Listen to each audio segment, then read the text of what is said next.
Welcome everybody to our Soup Supper speaker series with friends. It is good to see all of you here. Before we move to our introduction, I kind of want to introduce what this year's series is about. You may have noticed the menus in the display window that Stacy created for us.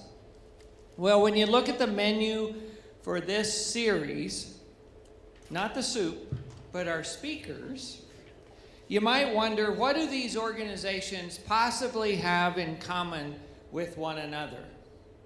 What connects AIDS orphans in Africa, a firefighter's family searching for a home, unhoused youth in Inglewood, families in the Swansea community near the refinery, and men and women re-entering society after prison? What connects all of those people? Well, the answer is simple. Over the next few years, all of these who are our neighbors, we hope will become our friends here at Hope. Hope has always cared deeply about doing good work in the world, and we've raised money, we've collected supplies, we've shown up when we needed, and all of that matters. But what I've noticed, not just here at Hope, but for a lot of churches, is sometimes that work is done at a distance. We support causes without ever knowing names or hearing stories. And while there are times that that kind of support is important and even necessary, I believe that real transformation comes from relationships. Transformation for those that we're serving, but also transformation for ourselves. Because what our world lacks, as much as resources, is connection. True human connection. So our ministry design team has been discerning partnerships that we can enter into where we can do more than write checks or drop off donations. We want to build relationships with other volunteers, with the leaders of those organizations, and with communities that these organizations serve. Now, some of these partnerships are new to Hope. Others are existing relationships that we hope to deepen. But over the next 5 weeks, we'll be introducing to our congregation or reintroducing each of these organizations to you. At the end of the evening, each evening, you'll have the opportunity to sign up for direct communication from our endeavors for each of these organizations. And we want you to sign up for those that especially resonate with you. And so we'll pass around a sign-up board at the end, or for the digitally inclined, we'll have a QR code if you like to do the online form on your phone. And so, tonight, we begin with a partner organization that we have known and loved for many years, and one we hope to grow even closer to in the days ahead. And so I'm grateful to turn things over now to Jody Center, who will introduce tonight's organization and speaker. Good evening. You may wonder why I got chosen to introduce our speaker tonight. And the long and short of it is because Ann Fort dragged me into the Center for Health and Hope and said, you're going to volunteer with their Kenya committee. So I got involved after the 2014 trip and have been ever since. I met Justin through the center when he became the executive director in October of 2024. Don Messer, who was the founder of the Center for Health and Hope, stepped down, and they hired Justin. So I've had the pleasure of working with him since then on the Kenya committee. Justin is a Colorado native. He graduated from Cherry Creek High School. That is where he met his lovely wife, Carrie, although he told me that they did not date in high school. It was much later. He loves the outdoors. He loves the Broncos. He loves to travel. And in his role, that comes in handy because he does take trips every year to Kenya and Rwanda and India and Uganda. Did I catch them all? Okay. So please join me in giving a very warm welcome to Justin Levy. Thank you, Jody. Thank you, Jeff. It is truly an honor to be here with you tonight. As Jeff mentioned, there's been a long, wonderful relationship between the center and Hope United Methodist Church. And so some of you perhaps have learned a little bit about the center over the years. Some of you, this is the first time hearing about our work. I hope whether you're in that side of the room or the other side of the room that I'll bring some new information and some updated information as well about what we're doing specifically to help those who've been impacted by HIV and AIDS. Jody gave you my background. I'm from Colorado. I basically grew up off of Bellevue in East Littleton. And I started my connection with the center back when I wore a different hat in life. I used to do entertainment marketing. And I've adored the Messers who helped start the center over the years. And when I was still in the entertainment world, we had a show coming through town. And I'm like, hey, maybe we can do a little ticket incentive. If you buy a ticket and use this passcode, X amount of dollars will go towards the center. So that was back in 2007, a few years ago. I started probably being a more consistent donor and volunteer about 12 years ago, was a board member, and as Jody shared, recently started as the center's director in 2024. So I am new to this position, but not new to the work of the center and the amazing people that we work with and support. I also want to give you just a little rundown of the history of the center. So we are Denver-based. Don Messer was mentioned. He is the founder of the center. And of course, it was started as a response to the epidemic of HIV and AIDS. We were officially incorporated as a 501c3 just a little over 20 years ago in January of 2006. And the original board, we had 6 members. All 6 are involved with the center in some capacity still, so that's pretty awesome. And in the years that have followed, we've grown the board. We've grown, of course, the amount of projects and programs that we support. We are very focused on making sure that our board and our volunteer base reflects society and reflects the work that we're doing overseas. So, different races, ages, sexual orientations, lived experiences, that's very important to us. So we continue to grow. It really started as a connection that Don Messer had. In the 60s, he spent a year in India learning, going to college, and he met a gentleman named Dr. Samuel. They lost track of each other, and then something like 30 years later, ended up sort of randomly connecting again. And it turned out that Dr. Samuel was an infectious disease doctor who was very much passionate about HIV and AIDS work. And so Don shared that, of course, that interest. And so that was really the start of the center in the 90s. And then after X amount of years, we became an incorporated 501c. But it was that deep concern that they both shared about stigma and discrimination that really started the work of the center.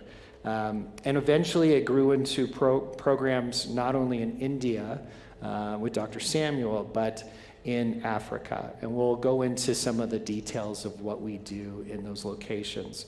Don Messer, the founder, very much a well-respected person, especially in the United Methodist Church. He helped to start the United Methodist Global AIDS Committee and Fund. He was with the Iliff School of Theology down the street for, I believe, 19 years. And so the roots of Methodism is really an important aspect of our work. And over time, we have certainly grown from the standpoint of it being really an interfaith, inclusive approach to humanitarian HIV and AIDS work. We certainly have a commitment to the LGBTQ plus community. We believe in that equity and justice for all people, and some of the programs and conversations we're having now continue to hopefully grow and strengthen those collaborations, especially with the LGBTQ plus community. So Don stepped down as the director and is still very much involved with the center. He's the chair of the board and an incredible partner as we do this collective work. I'll talk real briefly, it's already been touched upon, a little bit of the history with Hope United Methodist Church. I believe the first Gathering to Heal breakfast was in 2014. I could be wrong, but pretty sure that's correct. And I actually saw a flyer this afternoon as I was preparing for this evening that, it highlighted an invocation from Pastor Don Bird, who, by the way, I saw last week, and I told him I was coming to speak, and he wanted to say hello to everybody. I noticed that Bishop Catherine Matua was the keynote speaker that year. Catherine is a big partner of ours, and we'll get into how we work with Catherine here in just a few minutes. And the event was chaired by Ann Fort. How many of you actually were friends or knew Ann? Wow, okay. That's really impressive. I unfortunately never met Ann, but I'm not exaggerating when I say that probably twice a month, Ann comes up in conversation. Like, she was, and I don't need to tell you this, you can tell me this, that she was a force of nature. She had a nickname, Mama Kenya, or Mother Kenya, with all of our friends and partners in Kenya. Truly an inspiring person. In 2013, she was actually named the center's Humanitarian of the Year. So that was before the first breakfast. And as Jody shared, her legacy and work really continues through Jody and, of course, through your partnership with us throughout the years. So I do want to mention, of course, your congregation is going to Kenya this summer. We are very excited to see that happening, and I'm happy to share, if you haven't already heard, that we are a partner in your mission trip to Kenya as well. How are we a partner? There are a couple of projects that your congregation will be helping out with when visiting in July. One of them is a medical camp, and we're helping to sponsor that camp. And we'll talk more about the camp in a moment. And also, there are a couple of homes that are going to be finished. These are homes for typically vulnerable families, often children who've lost a parent or both parents due to AIDS. These are homes that members of your congregation will be helping to finish while everyone is in Meru, Kenya.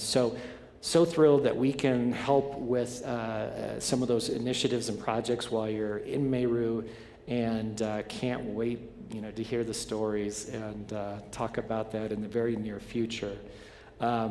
So we will move on to the financial slide. I want to give you just kind of a feel for did I skip a video? I did, didn't I? Okay, before we look at the financials, this is just a quick sort of intro video of the center that hopefully helps share the story. Driven by hope. The Center for Health and Hope was born out of the need for a global response to the HIV and AIDS crisis. The center has long been a voice of advocacy and a source of support for thousands globally and locally, with practical programs and personal care. From the beginning, our mission has combined education, prevention, care, and treatment with humanity and heart. Founded by Dr. Donald Messer, co-founder of the United Methodist Global AIDS Fund, The center continues to be a leader in faith-based action and humanitarian service. Our work includes providing college scholarships for students affected by HIV, supporting orphans with food and schooling, constructing homes for families in need, and much more. We collaborate with trusted partners in Kenya, Rwanda, India, and across the United States to bring hope where it is needed most. This life-changing work is made possible by donors, service groups, and faith communities who bring their generosity and energy to our shared mission. Compassion in action, hope in motion, partnering for a better world. The Center for Health and Hope. Great, thank you. So a very quick snapshot of who we are, and we'll dig into some details now. Financials, one, where does the center do its work? In 2025, this graph is basically representing where our dollars went. So 55% of our grants went to projects in Kenya, 28% in India, 10% in Rwanda, 6% here in the US, and roughly 1% in Sri Lanka and Honduras. In 2025, we gave out approximately $300,000 to these projects. I'm happy to share that's the most we've ever been able to extend, and that's due to people like you. The vast majority of our donations come from individuals, congregations, some family foundations, but it's really the heart and soul of our organization, grassroots individuals making this work possible. And as we continue to grow and try and do more in the world, we are writing grants, we are trying to find corporate sponsors. So if you're inspired by any of this tonight and you have potential connections, please come see me afterwards. We'll move on to talk a little bit about Kenya and our projects in Kenya. The Kenya connection really started when Don's wife, Bonnie, went to college with a Kenyan woman, and they stayed in touch over the years, and next thing you know, these partnerships happen. So Kenya, just to give you some numbers, there's roughly 1.4 million people who are living with HIV. It represents about 3.3% of the population. And unfortunately, the epidemic disproportionately affects women in Kenya. They have made great progress in many ways towards the UN AIDS global targets. About 96% of people living with HIV know they have HIV and are aware of that status. And 94% of those who are diagnosed with HIV are on antiretroviral drugs. That's a really great, incredible number. And also 91% of people who are HIV positive they've achieved viral suppression, which is essentially the virus being controlled, so it reduces transmission risk with other partners and other people in general. So the first project I'm going to talk a little bit about is the Gift of Hope project. This is our biggest project. This is supporting 330 children, primary and secondary ages, who have lost a parent or both parents due to AIDS. Those 330 kids are receiving nutritional and health support, as well as getting their school fees paid for. This is in partnership with the Methodist Church, the Kaga Synod in Meru, and incredible partnership. The social worker who we pay her salary, her name is Glory Gatanga. Those of you who are going to Kenya in a few months here will certainly probably spend some time at Glory. She herself is an AIDS orphan, so she has lived this experience and is an incredible partner in this work. How do we identify these children? There are 42 community health workers that basically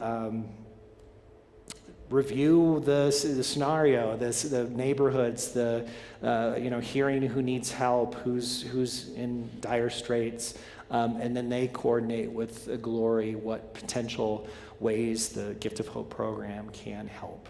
And if anyone is available, April 11, we have our annual spring brunch at the University of Denver, which is specific for this program. It costs $200 a child a year, and you can do the math. 330 kids times 200, it adds up pretty quickly. But we're thrilled that we actually have expanded the program. We're up to 330, and when I started, it was about 315 kids. We'll move on to building homes, which I touched upon as far as the projects that your missions team is going to do. We have, at this point, built 35 homes. And it's a similar situation where we have a few community health workers that identify families and children who've been orphaned that need help. Oftentimes, these kids are not in an orphanage. They are living with a grandmother. They are living with an aunt.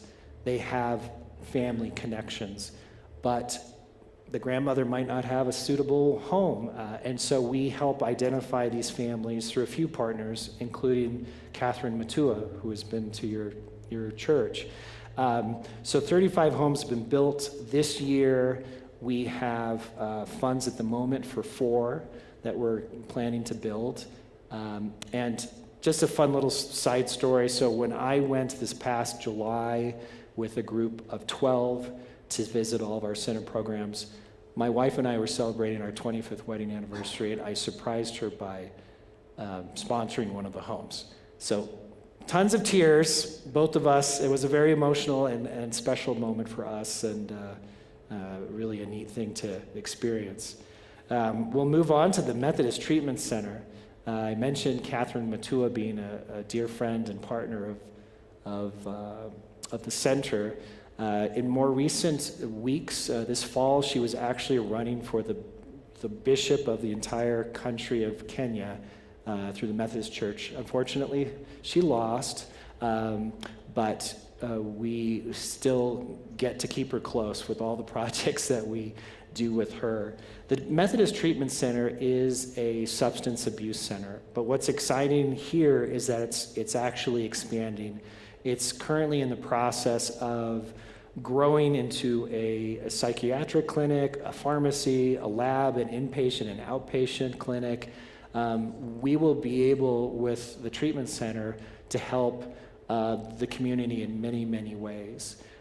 So right now there's a lot of sort of legal paperwork that's happening to get to this status that will allow them to hang all those shingles. And we're talking to various partners about helping provide some of the medical equipment and the basics they need. Patty Joe, we're talking about some first aid kits and stuff like that for the trip. But Catherine is the director of the treatment center. We pay for her salary through donations from our dear donors. We also pay for a salary of a social worker that's doing great work there. And through the treatment center, the medical camps happen. So there'll be one medical camp in July when your team is visiting. We have one coming up in March, and there's plans for a total of 4 medical camps. And these are very, wide serving camps. It's everything from getting your eyes tested to an HIV test to just basic health. So we average about 400 community members every time we do one of these camps. So I'm really excited that we're going to be sponsoring 4 of these on a quarterly basis this year. We'll move on to post-secondary scholars. And this is certainly an area that Ann Fort was passionate about. We actually have an Ann Fort Scholarship Fund that still exists. Every fall when we gather in your social hall for the Gathering to Heal breakfast, oftentimes a good portion of that, the proceeds, go towards Ann's scholarship fund. And I don't know if anyone knows her son Rick, but Rick and his wife Robin are dear friends of the center and are part of the application process that we have every spring to make decisions on scholarships. This year, in 2025, we awarded 9 scholarships, and they range from nursing and clinical medicine to mechanical engineering and hospitality. It's all over the map. We had 9 students graduate last year, and we currently have 22 active students at various points in their education. So really an important part of the work we do. Obviously, we all know education is so vital to a healthy and successful life. So thrilled to continue really Anne's legacy with post-secondary scholarships. And we're going to share just a quick video that captures a couple of the students from our most recent visit in July, and just shares a little about the importance of that program.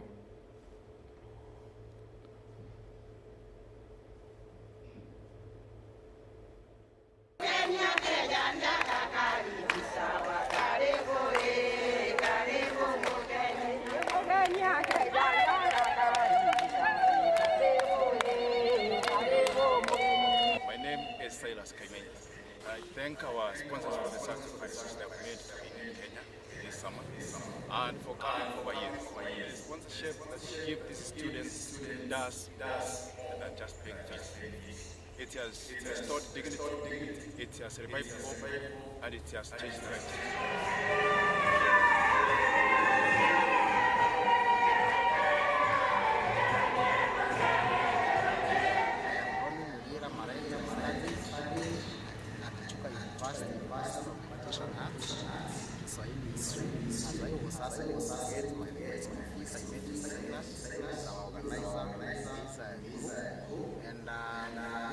Silas and our sponsors able to be helped with the school where I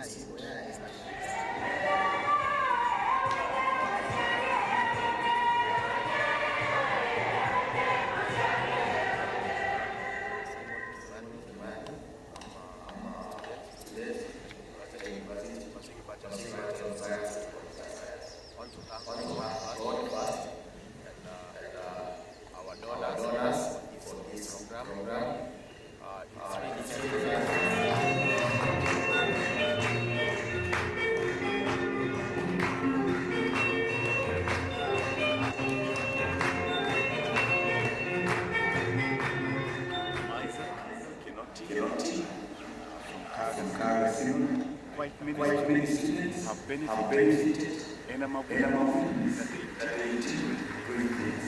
Hello, my name is Mohammed the Fishery Center program. I come from a region where our race mostly prospered because of challenges that we see and fear from their community. But you guys stepped up, came, started with us, primary school. Here we are, and for that, really.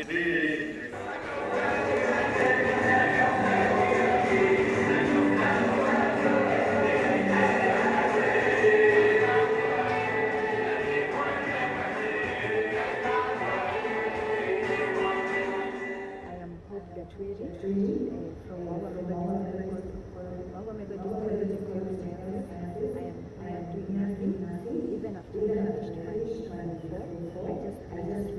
I felt but inside of me I didn't and miraculously I got through Mrs. through Lorraine Center for Health. I am so much grateful for my education, my experience in nursing because I have met so many people that need help.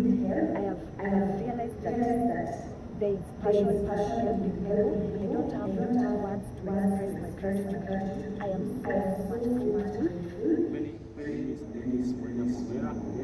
My parents could not make it to raise money for my fees or the fees to high school. I did not have hope to go to university, and it is my innate desire, that dream to pursue a nursing career. Because through the scholarship that I got Captain Lorraine, through Mr. Stanley. This is something that has made me very compassionate about patients' lives, attending to their unique needs, and giving my best so that I can touch the life of others people the same way my life was touched through the help.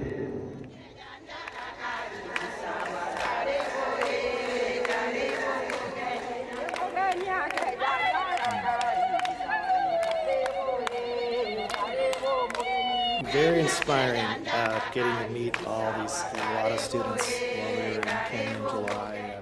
A lot of the footage that you saw us kind of dancing around, that was at the Kaga Synod, the Methodist Church in Meru.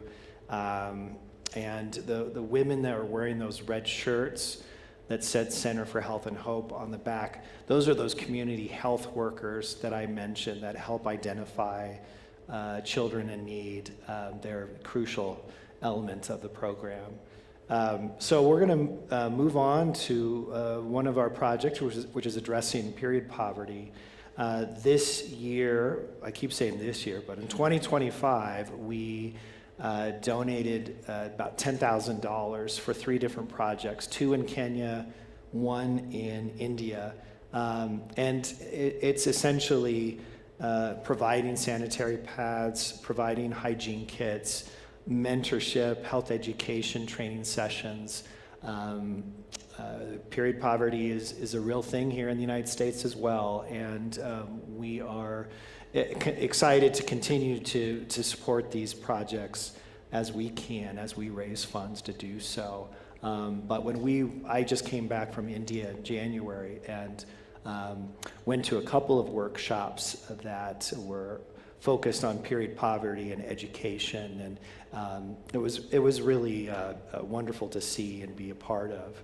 And then finally in Kenya, I'll talk a little bit about our LGBTQ plus support programs. There's an organization called Love, Peace, Care Ambassadors that's doing great work, and we help provide an office and basically a safe space for the community to meet. There's a mental health program, as well as some nutritional support when it's needed. And I should mention, one of the things we try to do is pivot when there are emergencies. And so this past year, with some of the cuts to USAID that we've all probably heard of, there was about 46 individuals in the Meru area who lost their nutritional support. And the center did step up and help those 46 individuals, about 30 who are actually HIV positive. So they've been a great collaborator, and as you can hopefully see, like our partnerships and projects in Kenya are really important to what we do.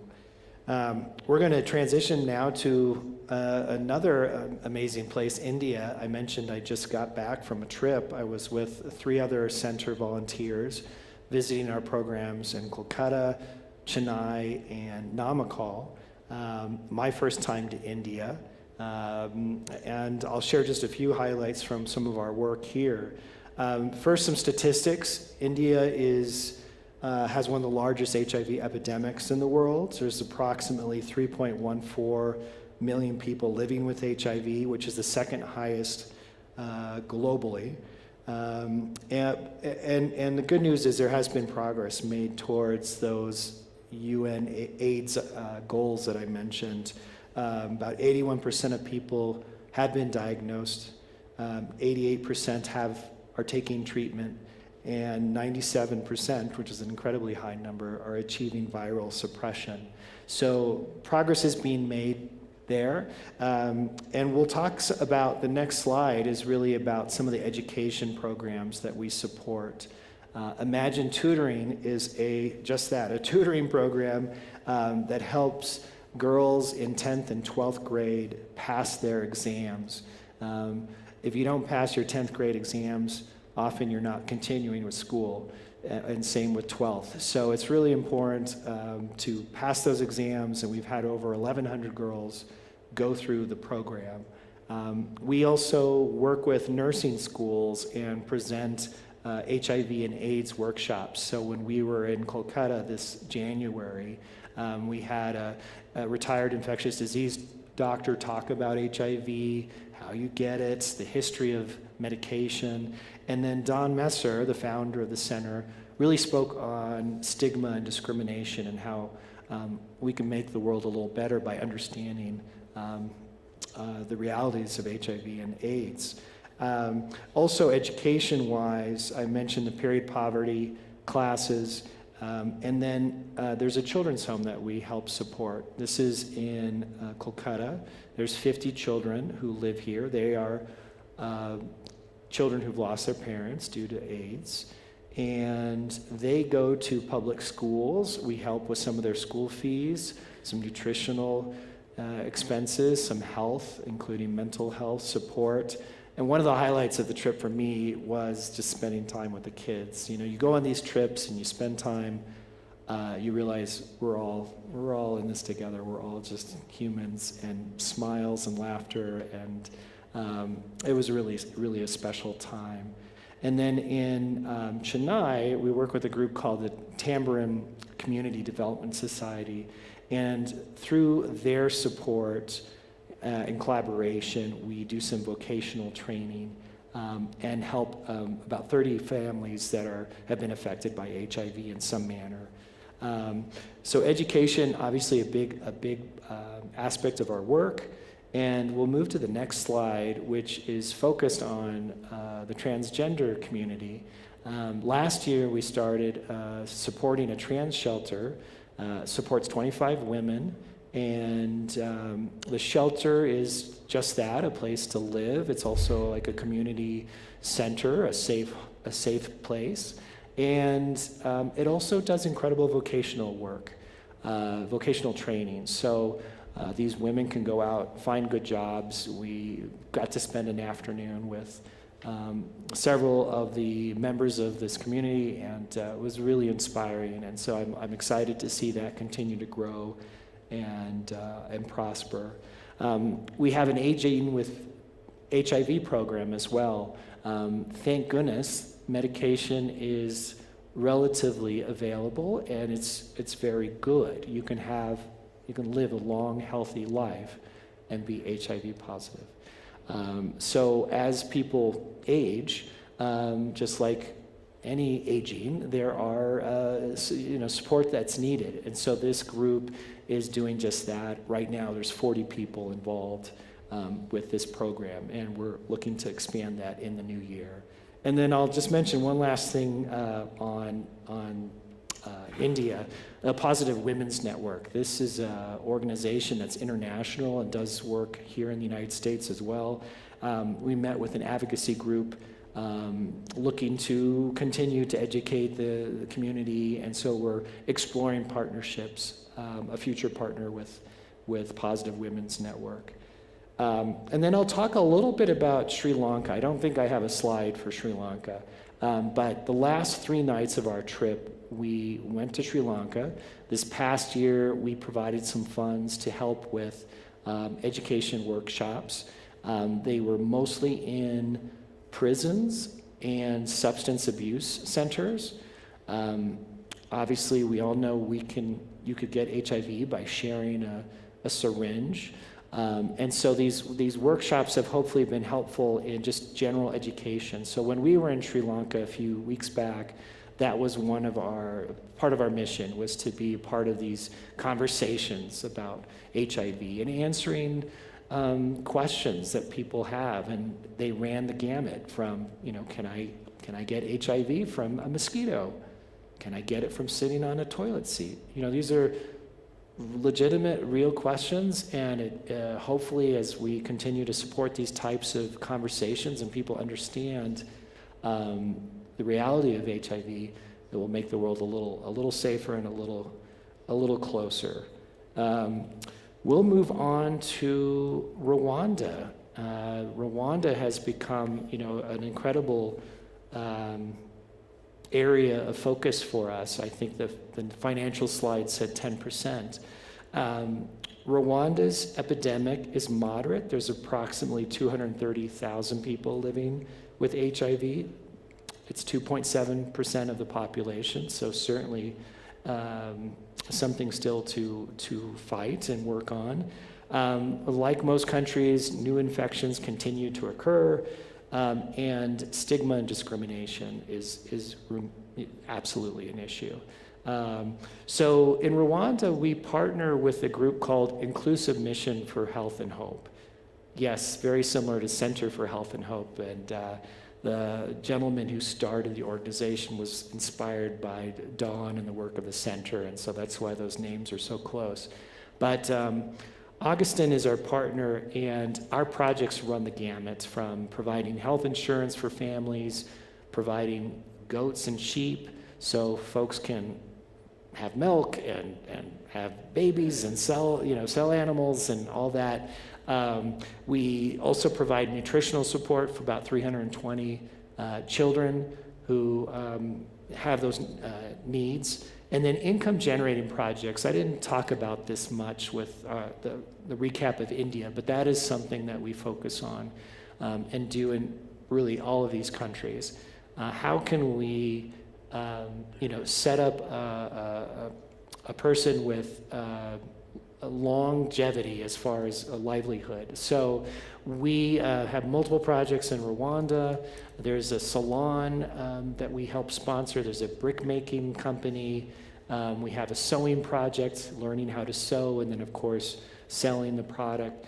So all of these are a big part of our work.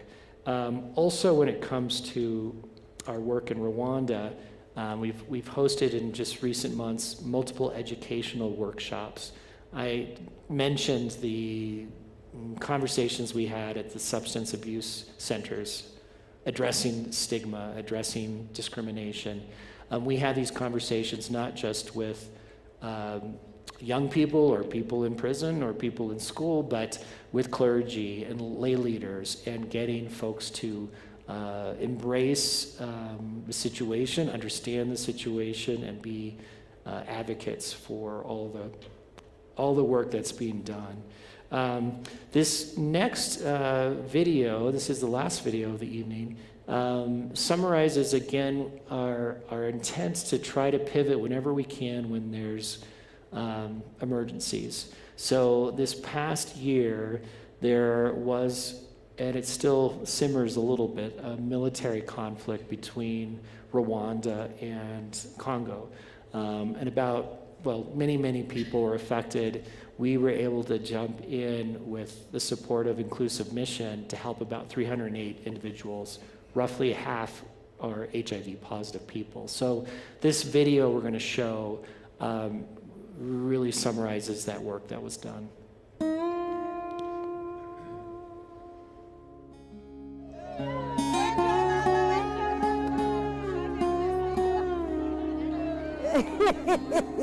Manake hapa mimi najisikia bien, hakuna kulalamika hapa tena, niko na raha hapa, njale naisha, manake Mungu awazidishie, siku yote mko mnakuya basi, na kwenye vinatoka Mungu aongezee.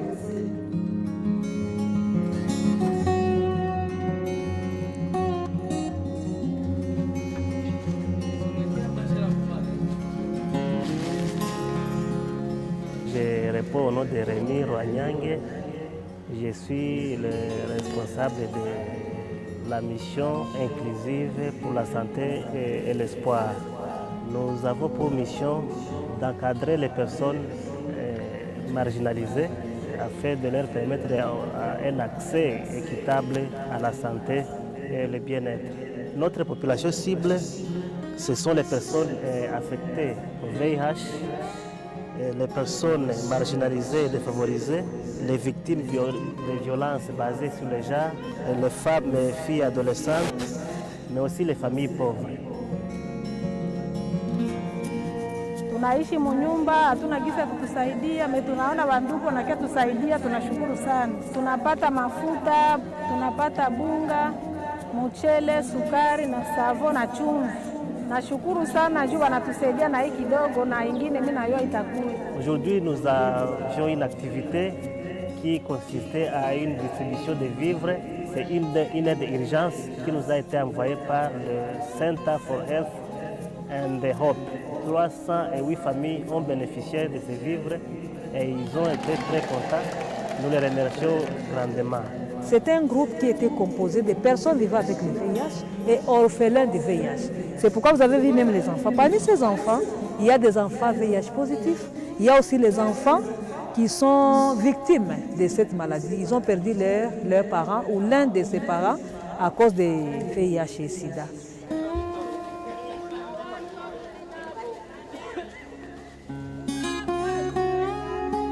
Jina langu Kabua Georgette, niko na watoto 8. Basi manyumba tushakimbia, hakuna mwenyeko kwake, na kila siku ni masaa 6, siku watu haviko nalala. Nous sommes dans une période de guerre, il n'y a pas de travail, les familles sont délaissées, les familles ont fui, les familles n'ont pas à quoi manger, et même il y a même qui n'ont pas où vivre, qui vivent dans les écoles, dans les églises. Nous avons besoin d'un moyen suffisant pour que nous puissions les venir en aide. Si on les apprend à pêcher d'eux-mêmes, ils n'auront plus faim et ils sauront comment se prendre en charge, s'autonomiser à travers les activités génératrices de recettes ou de revenus, des petits commerces. Mimi ni Teresa Kahindo, niko na miaka 85. Tulikuwa tumeteseka na njaa, lakini wametulisha. Tunashukuru wageni wenyewe walifika hapa, na vile mlifika msifike leo tu, na kesho yake mrudi. Hivi tunaomba kazi ya mikono tujitegemee. Ils ont la force, ils ont l'intelligence, ils ont besoin de travailler. S'ils trouvent quelque chose, petit soit-il, afin qu'ils puissent avoir des activités qui vont générer des revenus pour qu'ils puissent supporter leur famille, ça sera une très bonne chose.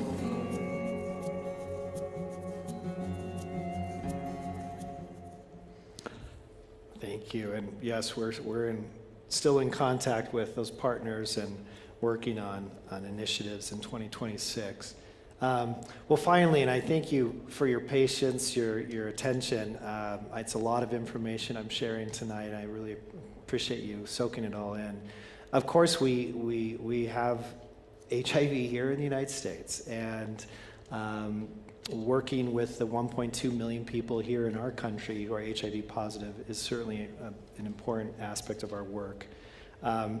There are currently about 32,000 annual new infections here in our country. And so we are exploring new partnerships here in Colorado. I just had a great conversation with Project Angel Hearts, which some of you may be familiar with. All the people they work with, HIV and AIDS is still a top 10 diagnosis that they're helping with nutritional support. We have a partnership, a long-term partnership with It Takes a Village in Aurora, which serves primarily communities of color. And I mentioned women in Kenya being affected more than not. Here in the United States, it's primarily those of color who are struggling with HIV. So our work continues here. Our partnership, the next slide, World AIDS Day is observance that takes place every December 1st. The Park Hill United Methodist Church is our partner, our host congregation, and we have multiple congregations that are a part of raising awareness and being a vocal partner in that work. And not just the Methodist Church. We have temples, we have synagogues, we have mosques. It's really a wonderful mosaic of faith leaders and communities, as well as nonprofits that are doing great work in our community. One Colorado, which is an LGBTQ plus advocacy group, the Center on Colfax, which is a LGBTQ plus community center, Planned Parenthood, University of Colorado, many partners. So we take that day very seriously and making it really a beautiful, memorable, meaningful evening. We're going in just next week, actually, to the next slide here. I'm heading to Tucson, where we partner with the Tucson Interfaith HIV/AIDS Network. They're doing great work in Tucson, and every year we put together a fundraiser, and proceeds are split evenly between our organizations. So a lot is going on with the center. This work is as important as ever. We've all heard about the cuts to federal programs, to international global health programs. And so hopefully with some mom and pop organizations like ourselves trying to fill that enormous gap, we'll continue to help many, many people. And the next slide, I believe, is just the center slide, yes. So just a couple of quick last-minute notes before I answer any questions you might have. I will certainly be up at the front. We do have a few items from Kenya. If you are interested in bringing a little souvenir back, we have some items for sale. But future projects, we have a grief support program in Chennai that just launched in January. We're really looking forward to seeing that grow. We're exploring partnerships with Rotary Clubs, so if anyone's a Rotarian or in Lions Club or any service organization, there are, of course, Rotary Clubs overseas, and we're trying to start to contact and connect with clubs here that might want to work with those partners overseas.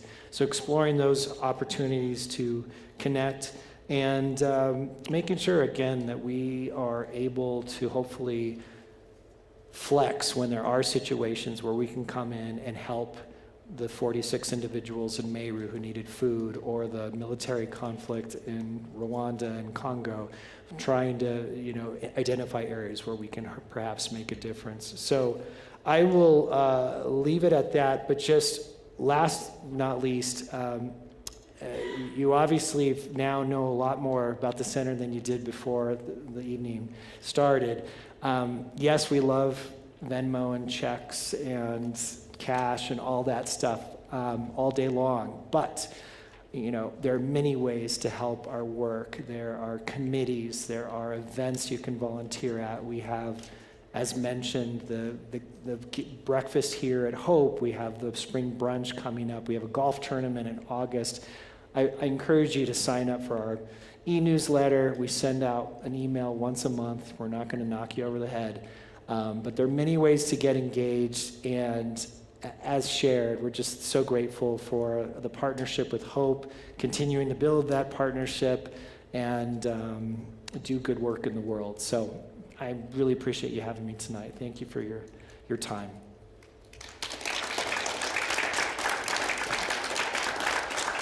Well, let's take a moment for one or two questions, and then other questions can be asked. And I'm going to start the boards around, one on each side. So if you're interested in being connected with the center, but are there any questions? Raise your hand if you have any.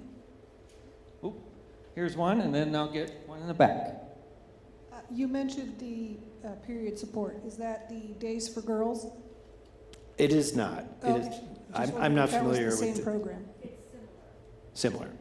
Okay. Is Days of Girls a Methodist program or? No. But it's the washable product that you teach the girls how to use, and they're able to continue using it. Yes. Days for Girls is copyrighted, and so you can't use their patterns and stuff unless through their program. So this is not that program. Very good. Yeah. What is your major source of funding? Individual donors. It really, truly is. I don't know if I could throw out a statistic immediately off the top of my head, but the vast majority of our funds are from individuals. So if you're interested in helping with Hope, Center for Health and Hope, first opportunity is the breakfast, April 11th. I bought my tickets right just a minute ago for Laura and I, and there is a link to that available in Hope Happenings this week. So if you're interested in that. And then we will be determining other opportunities through the year, and we'll be communicating, so that's why we want to, those will be in our general emails, but we also know direct emails are important, so if you're interested in keeping up with Center, sign up on the board, and don't worry, you can choose more than one, so in a couple weeks, if you like that organization, just find your name on the board and circle that one too. just that easy. So thank you, Justin, for coming and sharing with us all the wonderful work that the center is doing, and we look forward to it. Let's give our speaker one more round of applause. He'll be in the back if you have other questions or want to have other conversations. But thank you for being here tonight, and we look forward to having you next week when we meet Movement 5280. This is one of our new relationships that we are starting. This is a wonderful mission in the Englewood area for homeless, at-risk youth in that community. And so we look forward to sharing that with you then as well. Have a beautiful evening, everyone. God bless.